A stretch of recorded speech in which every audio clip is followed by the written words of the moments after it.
Oh, absolutely. And Ram, as someone who also communicates very frequently to young journalists, what's the message you want to give in the end? Because when young people came into journalism 10, 20 years ago, there was this image of them being the jholawalas, wearing chappals, kurta, phati jeans, coming out, not for the sake of making money, but for the sake of good journalism, for the sake of public service, for the sake of exposing those who are corrupt.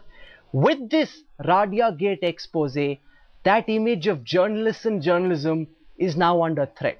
What can everyone do together to set that right, Mr. Ram? It is a great opportunity. It's a challenge, but it's a great opportunity. And I think we should remind them of the great traditions of Indian journalism, the history of Indian journalism, its role in the freedom struggle, its role in social emancipation, movements for social emancipation, progressive movements, radical movements, movements against caste, all this. It's got a great relevance in India, but there are factors that put pressure on this, trends that put pressure on this. And I think people now, I'm quite heartened by the response to this, but this is a sad episode.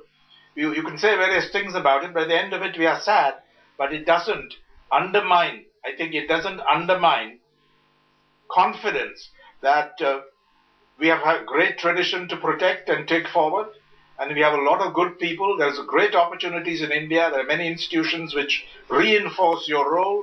So move on and don't accept these lame explanations that really amount to a cover-up. That's the message. So I'm quite confident that we will get through this. It is a blow, but it's nothing that we are not going to sail through, provided this kind of debate takes place and people take this kind of position in public. It's too easy to do it privately in drawing rooms, but when you know people, friends who are going to be hurt, and yet you take a stand, I think that sends the right message. And you need practical mechanisms apart from the code I mentioned. You need mechanisms like an internal news ombudsman. The Guardian, we learned from the Guardian and have a reader's editor, but where are they in your broadcast? Rahul, where are they in broadcast organizations? Do you have internal news ombudsman? I don't mean judges, but professionals who should be looking at factual inaccuracies, but also things like this. Then you would refer it to them. They'd come up with a report. They'd research it. They would reflect on it and put out their findings for all of us to discuss. These are the things that need to be done. But I think this has given us an opportunity to do it, and I hope the journalists who have defended the indefensible, in particular two of them, will change their mind after listening to us. Okay, everyone's had their say. This has been a completely unscripted, live show. Nothing was pre-decided. Everybody's had their say. We leave it to our viewers to decide what they make of the explanations everybody's put forth. But clearly, as a journalist, it's time for people to look within. You can't cast aspersions on others, throw stones on others without looking in. 26/11 was a wake-up call of sorts. What we show on air, when we show it, how we show it live, it was a wake-up call. People looked at that, they introspected, mechanisms were put in place. This is a huge wake-up call.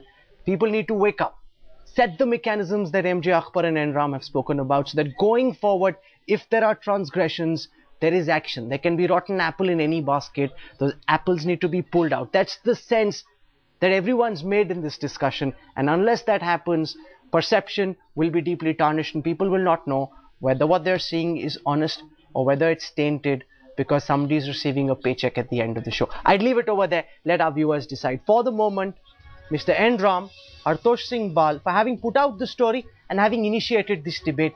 Many thanks. Thanks also to Prabhu Chawla, Dilip Cherian and MJ Akbar. I must say, in case people are wondering why Veer Sanghvi didn't take questions, it's because he said since he was the prime accused in this case, he didn't want to be pontificating on the larger media ethics debate. He said, ask me what you want, ask me as tough questions that you'd like, do it in the beginning and then go on to your debate, which is exactly what we did. We look forward to your responses on Twitter.